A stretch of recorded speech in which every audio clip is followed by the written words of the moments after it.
Hello दोस्तों, स्वागत है आपका मेरे चैनल कहानी 2.0 में। आशा करती हूँ आप सब बहुत ही अच्छे होंगे। तो चलते हैं हमारी आज की कहानी की ओर।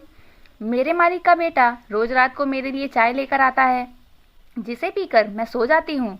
मैं एक अनाथ लड़की थी और एक बड़े घर में काम करती थी। सिर्फ वही एक ऐसा था जो मुझसे उस घर में सही से बात करता था और मैं भी उससे बातें करके खुश हो जाती थी। एक दिन मैं घर में काम करते हुए अचानक बेहोश हो गई और मालकिन मुझे डॉक्टर के पास ले गई। डॉक्टर ने वहाँ जो बताया वह सुनकर तो हम सबके पैरों तले जमीन निकल गई थी और मेरी मालकिन ने मुझे बच्चलन कहकर घर से निकाल दिया। डॉक्टर ने कहा कि मैं एक बहुत अमीर घर में काम किया करती थी। एक दिन मेरी अचानक ही तबीयत खराब हो गई तो मेरी मालकिन ने, जो नेचर में बहुत ही अच्छी थी, मुझे डॉक्टर के पास लेकर गई। तो डॉक्टर ने बताया कि मैं प्रेग्नेंट हूँ। मेरी मालकिन ने जब यह बात सुनी तो उनके होश ही उड़ गए। उन्होंने मुझे बद किरदार कहकर भगा दिया, जबकि मेरा तो कोई गुनाह ही नहीं था। मैंने आज तक किसी से भी कोई भी गलत संबंध नहीं बनाए थे। यह सब मेरे साथ कैसे हो सकता था? अब मैं रास्ते पर अकेली थी, मेरा कोई सहारा नहीं था। मेरे साथ किसी ने गलत किया था, मुझे इस बात का पता भी नहीं था। रोड पर मैं अंधेरे में बैठी थी, तभी अचानक से एक गाड़ी आई और मुझे गाड़ी में बैठा लिया और कहा कि मैं जानता हूँ तुम बेसहारा हो, तुम्हारा इस दुनिया में कोई नहीं है, तुम मेरे घर चलो। वह मुझे अपने घर ले गया। जब उसके घर पर उसका दोस्त आया, उसे देखकर मैं बेहोश हो गई। बचपन से मैं बड़े साहब के यहाँ पर घर में काम करती थी। उनका बहुत बड़ा परिवार था। बड़े साहब दिल के बहुत अच्छे थे। मेरी माँ पहले यहाँ काम करती थी, मगर माँ के गुजरने के बाद बड़े साहब ने मुझे बचपन में ही अपने घर ले आए थे। उनके सिवा मुझे इस घर में कोई कुछ समझता ही नहीं था। एक वही मुझसे अच्छे से बात करते थे, सब मुझसे अच्छे से बात नहीं करते थे। मुझे घर की नौकरानी समझते थे और मैं भी यह बात भूल नहीं पा रही थी कि मैं इस घर में नौकर हूँ। बड़े साहब की पत्नी भी मुझसे बहुत घमंडी थी। मुझे अब वह अपने बिस्तर पे भी बैठने नहीं देती थी। मुझे हर वक्त सुनाती रहती थी, अपनी हैसियत में रहो, तुम्हें हमारे घर में रहने के लिए जगह मिल गई है, यही काफ़ी है। हमारी बराबरी में बैठने की तुम्हारी हिम्मत कैसे हुई?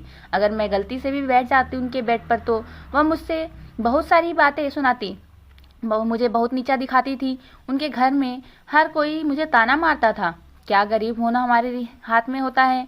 क्या हमारा दिल नहीं होता? उनके घर में कोई अच्छी चीज़ बनी होती तो मैं गलती से उठाकर खा भी लेती तो वह लोग मुझे ना जाने क्या क्या सुनाते थे। जब तक घर के लोग खाना नहीं खाते थे तब तक मुझे खाना नहीं दिया जाता था। मुझे भूख भी लगी रहती तो मैं भूख से छटपटाती रहती, मगर घर में मेरी मालकिन और घर की बड़ी बहू मुझे खाना नहीं देती थी खाने को। मेरे मालिक तो बहुत अच्छे थे। वह जब भी खाना खाने बैठते तो मुझसे पूछते थे कि तुमने खाना खाया? मुझे जानबूझकर कहना पड़ता था कि हाँ, मैं खाना खा चुकी हूँ। अगर मैं हाँ नहीं कहती तो मालकिन मुझे मारती और कहती थी, और अगर तुम मालिक के सामने जबान खोलोगी तो मुझसे बुरा कोई नहीं होगा। इसलिए ना चाहते हुए भी मैं हमेशा अपना सिर हाँ में हिला देती थी कि मैं खाना खा चुकी हूँ। फिर भी मालिक मुझसे जिद करते कि खाना खा लो। मालकिन के सामने बैठी होती तो और मेरा मुंह देख रही होती और मुझे इशारे से मना करती कि हमारे साथ टेबल पर बैठकर खाना मत खा। मालिक जो मुझे खाना देते थे मैं उसे लेकर नीचे बैठ जाती थी। मालिक मुझसे जिद करते क्यों नीचे बैठी है, ऊपर बैठकर खाना खा। मगर मैं कहती कि मुझे नीचे बैठ के खाना खाने की आदत है, मुझे खाना खाने का मन नहीं करता था इस तरह। मगर क्या करूं, पेट की वजह से मुझे यह जलीलों वाला खाना खाना पड़ता था। मैं अंदर ही अंदर बहुत रोती थी और खाना रहती थी, क्योंकि इस खाने की भी मुझे कीमत चुकानी पड़ेगी। मालकिन मुझे बुला कर ना जाने क्या क्या बात सुनाएंगी, क्योंकि मैंने आज मालकिन के प्लेट में खाना खाया था। मालिक ने मुझे उन्हीं के प्लेट में खाना निकाल कर दिया था। मालकिन बहुत ज़्यादा गुस्सैली थी। जैसे खाना खत्म करके मैं उनके पास गई, उन्होंने मुझे सजा दी कि आज रात मैं उनका पैर दबाती रहूंगी, मुझे सोना नहीं है, यही मेरी सजा थी। इस घर में मैं घुट घुट कर जीती थी। मेरा इस दुनिया में कोई नहीं था, जाती भी तो कहाँ जाती। कोई भी रिश्तेदार मुझे अपनाने को तैयार नहीं था। हर किसी ने मेरा साथ छोड़ दिया था। जब मेरे माँ बाप इस दुनिया से चले गए थे, मालिक ने मुझे अपने घर का बना लिया था, मगर मालकिन का व्यवहार किसी जालिम से कम नहीं था। मैं खून के आंसू पीकर यहाँ रहती थी और दूसरा कोई सहारा भी तो नहीं था। कुछ दिन के बाद मालकिन का छोटा बेटा हर्ष आया। हर्ष बाहर पढ़ाई करने गया था। हर्ष बचपन से मेरे साथ खेलता था, मगर मालकिन को वह भी पसंद नहीं था। उसे मेरे पास से बुलाकर अपने साथ ले जाती थी और हर्ष को मना करती थी कि मेरे साथ खेलने के लिए। मगर हर्ष अपनी माँ की बात नहीं मानता था। थोड़ी देर बाद फिर से वापस ही आकर खेलता था। वह मुझे थोड़ा समझता था, अपने खाने में से मुझे छुपा कर देता था। वह मालिक पर गया था। उसका व्यवहार बिल्कुल मालिक जैसा था। मालिक जैसा वह बिल्कुल भी नहीं था, मालकिन जैसा बिल्कुल भी नहीं था। वह गरीबों की परवाह करता था। बहुत साल बाद वह विदेश से लौटा था। वह अपनी माँ से मिलकर मेरे कमरे में आया और मुझे अपने बैग में से कुछ निकाल कर दिया और कहा, ये लो तुम्हारा तोहफा।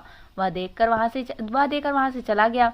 पीछे से मेरी मालकिन आई और उस तोहफे को मेरे हाथ में से छीन लिया और कहा कि इस तोहफे में क्या है? मेरे बेटे का आदत है गरीबों को दान करने की। फिर उन्होंने वह तोहफा वापस मेरे हाथ में पकड़ा दिया और कही, मेरे बेटे के सदके में यह तोहफा है। यह कहकर वह वहां से चली गई। जब मैंने उस तोहफे को खोलकर देखा तो मेरे लिए कपड़े थे। मुझे बहुत अच्छा लगा, क्योंकि बहुत सालों से मुझे नए कपड़े नसीब नहीं हुए थे। मैं मालकिन के पुराने कपड़े और उनकी बहू के पुराने कपड़े पहना करती थी, इसलिए कपड़े देखकर मैं बहुत ज़्यादा खुश हो गई और आज मैं नहाकर उसी में से कपड़ा पहनकर बाहर आई थी। जब मैं किचन में काम कर रही थी तो मालकिन ने मुझे देखकर कहा, तुम इतना सज सवर कर काम करोगी, या नए कपड़े कहाँ से आए? मैंने कहा कि हर्ष ने लाकर दिया है। मालकिन ने मुझसे कहा कि हर्ष ने तुम्हें नए कपड़े लाकर दिया। मैंने कहा तोहफे में कपड़े ही थे। मालकिन ने मुझसे वह सारे कपड़े ले लिए और कहा कि आइंदा हर्ष तुम्हें कोई भी तोहफा दे तो मुझे लाकर देना, तुम्हें रखने की जरूरत नहीं है। हर्ष का दिमाग खराब हो गया है, तुम जैसों पर खर्च करने लगा है। तुम लोगों को क्या जरूरत है? मेरे पुराने कपड़े पड़े हैं, मेरे कमरे में आकर ले जाना। नए कपड़े की क्या जरूरत है? मैं हर्ष को समझाऊंगी, आइंदा वह कोई भी तोहफा दे तो तुम मना कर देना। यह कहकर मालकिन किचन से चली गई। मैं काम निपटाकर अपने कमरे में रो रही थी और सोच रही थी कि क्या हमारे नसीब में नए कपड़े पहनना नहीं है? क्या नए कपड़े पहनना गलत बात है? और यह सब सोच सोच के मेरे आंसू रुकने का नाम ही नहीं ले रहे थे। तभी मेरे कमरे का दरवाजा किसी ने खटखटाया। मैं जल्दी से अपने आंसू पोंछने लगी। जब अपना नजर उठाकर देखा तो सामने हर्ष था। मुझे देखकर मुस्कुराने लगा और कहा, तुम रो रही हो? क्या हुआ? मैंने तुम्हें जो कपड़ा दिया तोहफे में दिया था, अच्छा नहीं लगा? क्यों उसे उतार दिया? मैंने कहा कि गंदा हो गया था, इसलिए मैंने उसे उतार दिया।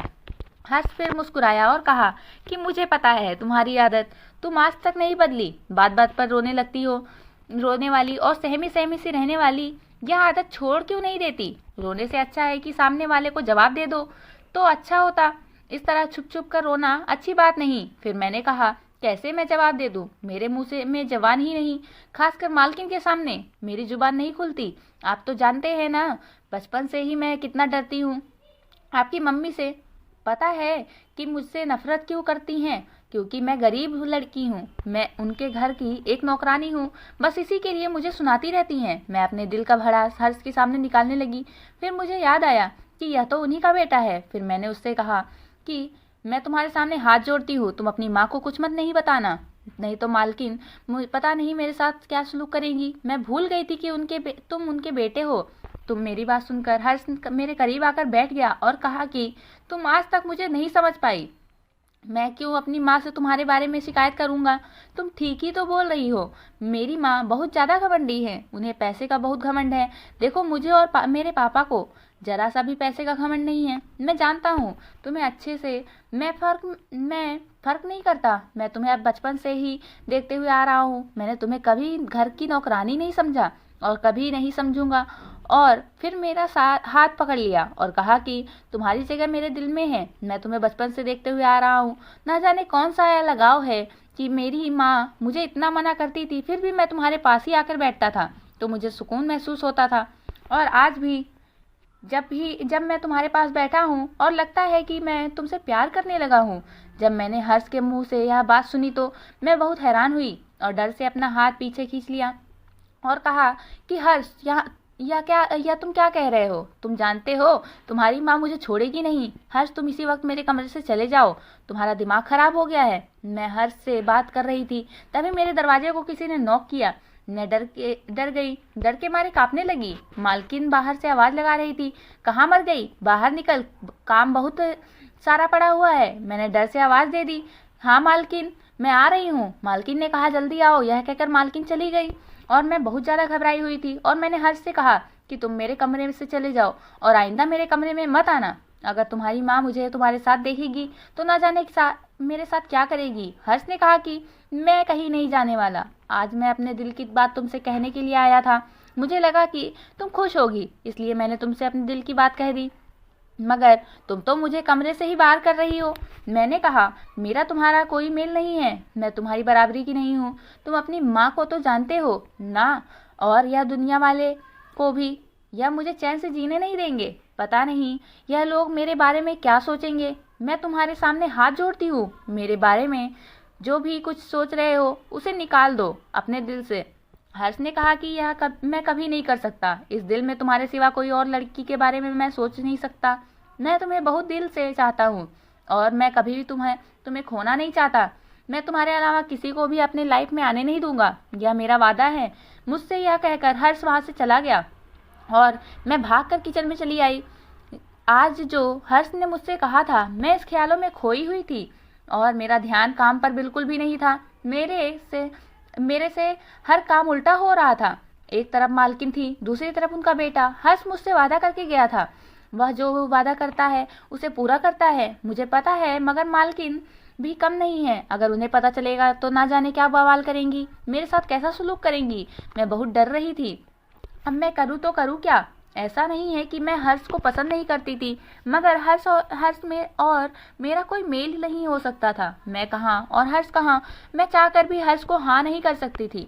हर्ष किसी न किसी बहाने से बुलाकर मुझसे बातें करने लगता। एक दिन तो हद ही हो गई। हर्ष ने मुझे अपने कमरे में खाना लेकर बुलाया और खाना मेरे हाथ से लेकर मुझे मुंह में खिलाने लगा। मैंने कहा, मुझे नहीं खाना, तो वह कहा कि ठीक है, मैं माँ को बुलाकर तुम्हारी शिकायत करूंगा। मैं डर गई और जल्दी से अपना मुंह खोल दिया और मुझे हर्ष ने अपना पूरा खाना खिला दिया। हर्ष को पता था कि मैंने सुबह से खाना नहीं खाया था, इसलिए उसने मुझे अपने हिस्से का खाना खिला दिया। हर्ष अब हमेशा मेरे साथ ऐसा ही करता था, मुझे ब्लैकमेल करके अपना जूस, अपना दूध, अपना खाना सब कुछ मुझे ही खिला देता था। अब तो मुझे भी हर्ष की हरकत अच्छी लगने लगी थी। मैं भी हर्ष से बात करने के लिए बहाना ढूंढती रहती थी। मगर एक दिन ऐसा आया मेरी जिंदगी में, मैंने कभी सोचा भी नहीं था कि मेरे साथ ऐसा भी हो जाएगा। एक दिन मैं यूं ही काम कर रही थी कि अचानक से चक्कर आया और जमीन पर गिर गई। मेरी मालकिन मुझे उठाकर डॉक्टर के यहाँ ले आई। मेरी हालत बहुत ख़राब थी और डॉक्टर ने जब चेकअप किया तो कहा कि मैं प्रेग्नेंट हूँ। यह बात मेरी मालकिन ने सुनी तो बहुत ज़्यादा गुस्सा हो गई और मुझे घर से निकाल दिया। उस दिन घर पर ना मालिक थे और ना ही हर्ष था। वह लोग किसी काम से बाहर गए हुए थे, इसलिए मुझे किसी ने भी नहीं रोका था। उन दोनों के अलावा मुझे इस घर में कोई पसंद भी नहीं करता था, इसलिए सब खुश हो गए जब मालकिन ने मुझे उस घर से निकाला था। अब मैं जाऊँ तो जाऊँ कहाँ। मेरा तो इस दुनिया में कोई भी नहीं था। मैं सड़क पर अकेली खड़ी हुई थी, तभी अचानक एक गाड़ी मेरे पास आकर रुकी। उसमें जो शख्स निकला उसे देखकर मैं हैरान हो गई। वह तो मेरी मालकिन का होने वाला दामाद था। उसने मुझसे कहा कि आओ गाड़ी में बैठ जाओ। मैं जानता हूँ तुम्हारा इस दुनिया में कोई नहीं है, तुम्हारे साथ जो भी कुछ हुआ है अच्छा नहीं हुआ है, मगर तुम इतनी बड़ी दुनिया में अकेली कहाँ जाओगी। यह दुनिया बहुत जालिम है। चलो मैं तुम्हें अपने घर लेकर चलता हूँ। मुझे उसके सिवा कोई चारा नहीं दिख रहा था। मैं सड़क पर कब तक खड़ी रहती। न चाहते हुए भी मुझे सैम की गाड़ी में बैठना पड़ा। मैं बहुत रोए जा रही थी। सैम ने कहा, चुप हो जाओ, आखिर तुम्हें उस घर से निकाला क्यों गया। कोई तो वजह होगी, तुम तो इतना घर का काम करती थी, आखिर बात क्या है बताओ। मैंने कहा कि मुझे भी नहीं पता कि मेरे साथ क्या हुआ है। मुझे बस इतना पता है कि मैं हर्ष के साथ चाय पीती थी, वह भी रात में। मुझे तो हर्ष पर भी शक हो रहा था। मैं अपने ही आप गुनगुना रही थी और मेरी बात सैम को कुछ समझ नहीं आ रही थी। फिर उसने मुझसे कहा कि थोड़ा जोर से बोलो, क्या कहना चाहती हो। तो मैंने वह रिपोर्ट उसके हाथ में दे दिया और कहा कि मुझे इस वजह से घर से निकाला गया है। मुझे तो पता ही नहीं कि मैं कब प्रेग्नेंट हो गई। मेरे साथ हर्ष ने ही कुछ किया है। वह तो मुझसे मोहब्बत का दावा करता था, मगर देख लो उसने भी मुझे इस्तेमाल करके छोड़ दिया। उसी दिन उसको बाहर जाना था जिस दिन मेरी तबीयत खराब हुई थी। कम से कम वह रहता तो बता तो सकता था ना कि यह सब मैंने किया है। आखिर उसने ऐसा क्यों किया मेरे साथ। मेरी जिंदगी के में क्या कम परेशानियां थी जो उसने इतनी बड़ी मुसीबत में मुझे डालकर अकेला ही छोड़ दिया। मगर यह सब हुआ कैसे या मुझे नहीं पता। सैम मुझसे कहने लगा कि परेशान मत हो, सब ठीक हो जाएगा। एक काम करो, तुम आराम कर लो, तुम बहुत ज़्यादा थकी हुई हो। और हाँ, खाना बन चुका है, तुम खाना खा लेना। मैंने कहा, घर का काम मैं ही कर दिया करूँगी। आपकी नौकरानी जो है उसे कुछ दिन के लिए छुट्टी दे दें। सैम ने कहा, यह कैसी बात कर रही हो तुम। भला मेरे घर में काम क्यों करोगी और मैं तुम्हें कोई नौकरानी नहीं समझ रहा। तुम यह बात मान लो, हर आदमी एक जैसा नहीं होता। मुझे अपनी मालकिन जैसा बिल्कुल भी मत समझो, और ना ही हर्ष जैसा। मैंने कहा, हर्ष भी मुझसे ऐसे ही बातें करता था, मुझे यकीन दिलाता था कि वह मेरी परवाह करता है, मुझे हमेशा समझाता था। मगर आज जो मेरे साथ हुआ, इससे अब मैं किसी पर भरोसा नहीं कर सकती थी। सैम ने फिर कहा कि देखो, तुम समझती क्यों नहीं हो, यह तुम्हारा अपना ही घर है, जैसे चाहो वैसे रहो। मैंने कहा कि किस हक से रहूं, बाहर वालों को पता चलेगा तो न जाने कितना बदनाम करेंगे। मैं आपके घर में एक नौकरानी बनकर रहूंगी तो कम से कम लोगों के ताने से तो बची रहूंगी। मैं घर का दिन भर काम किया करती थी क्योंकि मेरा मन करता था। सैम ने फिर कहा कि काम मत करो, मगर मैं अपनी जिद से काम करती थी। मैंने अच्छे से घर को संभाल लिया था। मुझे इस तरह घर को संभालता देखकर सैम भी खुश हो गया था और कहा कि तुमने नौकरानी की हैसियत से घर को नहीं संभाला, तुमने एक घर की सदस्य की तरह घर को संभाल रखा है। मुझे तो बहुत अच्छा लग रहा है, तुम कभी भी मुझसे दूर मत जाना। उसके मुंह से यह बात सुनकर मैं बहुत परेशान हो गई कि फिर मेरे साथ धोखा तो नहीं होगा, फिर वही सब मेरे साथ तो नहीं होगा जो मैं कुछ दिन पहले ही झेल चुकी हूँ। हर्ष भी मुझसे इसी तरह बातें करता था और मुझे कहाँ लाकर खड़ा कर दिया था और वह खुद गायब हो गया था। मैंने सैम से कहा कि मैं बिल्कुल भी अब इस हवेली में पड़ने वाली नहीं हूँ। मैंने एक बार प्यार किया था और उसका खामियाजा भी भुगत रही हूँ। मुझे अब किसी पर भरोसा नहीं है अपने सिवाय, इसलिए मैं कहती हूँ कि मुझसे कोई उम्मीद मत रखना। मैं बस तुम्हारे घर में एक नौकरानी की हैसियत से रहती हूँ। सैम ने कहा, ठीक है, अब मैं नहीं बोलूँगा, मगर तुम अपने बारे में कुछ सोचो। तुम क्यों नहीं अपनी पढ़ाई को कंप्लीट कर लेती हो? मैं तुम्हें ट्यूशन लगवा देता हूँ, तुम घर पर ही बैठकर अपनी पढ़ाई कंप्लीट कर लो, ताकि तुम्हें किसी पर डिपेंड होने की ज़रूरत नहीं हो। आइंदा मैं तुमसे कोई ऐसी बात नहीं करूँगा जिससे तुम्हें तकलीफ होगी, मेरा वादा है तुमसे। अब मैं ऐसी या वैसी कोई भी बात तुम्हारे सामने नहीं करूँगा, मगर तुम अपनी पढ़ाई कंप्लीट करो और खुद के पाँव पर खड़ी हो और कोई अच्छी सी नौकरी कर लो, यही मैं चाहता हूँ। जब सैम ने मुझसे जिद की तो मैंने भी अपनी पढ़ाई शुरू कर दी। मेरे दिन ऐसे ही गुजर रहे थे कि एक दिन अचानक डोरबेल बजी। मैं दरवाज़ा खोलने के लिए गई और दरवाज़ा खोला तो मुझे बहुत बड़ा झटका लगा। सामने हर्ष खड़ा था। उसने मुझे हैरत से देखा और देखता ही रह गया। उसने कहा, तुम जैसी लड़की के साथ यही होना चाहिए था। आज एक से मन भर गया तो दूसरे का मन बहलाने के लिए आ गई। मैंने कहा, यह तुम क्या कह रहे हो? तुम मुझसे इतना वादा करने वाले और तुमने मेरे साथ इतना बड़ा धोखा किया। तुम्हें यह सब करके क्या मिला है? मैं तुम्हें क्या समझती थी और तुम क्या निकले? मुझे कहीं का भी नहीं छोड़ा। तभी हर्ष ने कहा, मैं तुमसे कितना प्यार करता था, तुम पर कितना भरोसा करता था, मगर मैं गलत था। मेरी माँ सही कहती थी कि तुम जैसी लड़कियों पर भरोसा नहीं करना चाहिए। मुझे तुम पर भरोसा नहीं करना चाहिए था। तुम जैसी लड़की कभी भी किसी की भी नहीं हो सकती हो। तुम लोग पैसे के लिए न जाने कितने लड़कों की जिंदगी के साथ खेलती होगी। तुमने मेरे साथ भी खेल खेला और जब मन भर गया तो छोड़ दिया। क्या जमाना है, चोरी, ऊपर से सीना चोरी। मेरे साथ तुमने कितना गलत किया और मन नहीं भरा तो तुम मुझे सुनाने के लिए आ गए। अब क्या चाहिए? मेरी जिंदगी तो तुमने बर्बाद कर दी है। अब यहाँ क्या लेने आए हो?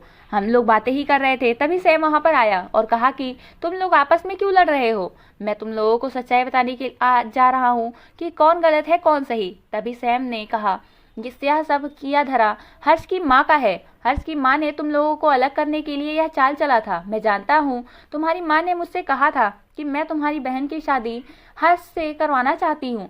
हमारी बात भी हो गई थी, मगर अचानक तुम्हारी माँ को पता चला कि तुम नौकरानी से शादी करना चाहते हो, तो हर्ष की माँ ने झूठी रिपोर्ट बनवा दी कि रेनू प्रेग्नेंट है, जबकि यह गलत है। रेनू प्रेग्नेंट नहीं थी। इसलिए मुझे पक्का यकीन हो गया कि तुम्हारी मालकिन ने ही यह सब करवाया है। और मैंने जब पूछा तो उन्होंने मुझे जो जवाब दिया तो मैं समझ गया कि हर्ष ने ही तुम्हें धोखा नहीं दिया है। मैं रात में ही सब पता कर आया हूँ और सुबह हर्ष को यहाँ पर आ गया, क्योंकि हर्ष को मैंने ही बुलाया है ताकि तुम दोनों की गलतफहमी दूर हो सके।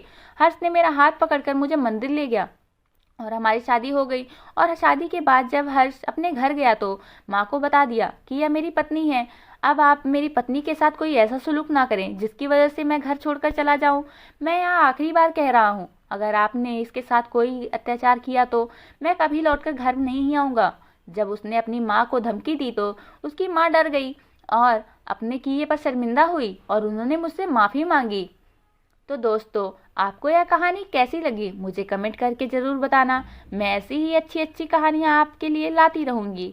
और पूरी कहानी सुनने के लिए आपका बहुत बहुत धन्यवाद। और वीडियो को लाइक नहीं किया है तो जल्दी से लाइक करें और चैनल को सब्सक्राइब करें और बेल आइकन दबाना ना भूलें। मिलते हैं अगली वीडियो में।